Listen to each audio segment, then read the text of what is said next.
APK file. ఇంకోటి ఏంటంటే మనందరం గ్రూప్స్లో ఉంటాం కదా, కాలేజ్ గ్రూప్స్కో స్కూల్ గ్రూప్స్లో ఉంటాము. అందులో ఒక అతని ఫోన్ సడన్గా హ్యాక్ అయిపోతుంది. హ్యాక్ అయిపోయిన అతని నెంబర్ SBI అనేసి లేకపోతే PM కిసాన్ యోజన అని చెప్పేసి మార్చేస్తాడు. అతని ప్రొఫైల్ మార్చేసి ఒక ఏపీకే ఫైల్ పెట్టేస్తాడు. దానికి నేమ్ ఇస్తాడు, SBI యోనో అని ఇస్తాడు, లేకపోతే PM కిసాన్ యోజన అని ఇస్తాడు. మీరు ఏమనుకుంటారు, ఇదేదో మనకి PM కిసాన్ యోజన అంటే యూజ్ అయ్యేదే కదా అని క్లిక్ చేస్తారు, ఓపెన్ చేద్దాము అని. క్లిక్ చేయగానే ఏమైంది, యాప్ మీ దాంట్లో ఉన్నట్టు కనిపించదు. ఒక యాప్ అనేది మీకు తెలియకుండా ఇన్స్టాల్ అయిపోతుంది. ఇన్స్టాల్ అయిపోయి మీ స్క్రీన్ వాళ్ళకి షేర్ అవుతూ ఉంటుంది.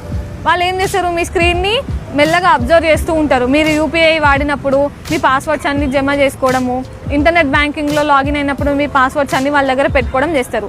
దాని తర్వాత మీరు ఫోన్కి వచ్చేవాడి పక్కన పెట్టేస్తారు. మీకు తెలియకుండానే మీ దాంట్లో లాగిన్ అయిపోయి మీ డబ్బులు అనేది వాళ్ళ అకౌంట్లోకి ట్రాన్స్ఫర్ చేసుకుంటారు. లేదంటే షాపింగ్ చేసేస్తారు, మీ బదులు వాళ్ళు షాపింగ్ చేసేస్తారు. సో అందుకని ఎవరైనా అన్నోన్ లింక్స్, APK అని ఫైల్ ఉంటుంది, APK అని ఎప్పుడైనా కనిపించినప్పుడు దాని మీద క్లిక్ చేయడం కానీ, దాన్ని షేర్ చేయడం కానీ, ఫార్వర్డ్ చేయడం కానీ చేయకూడదు.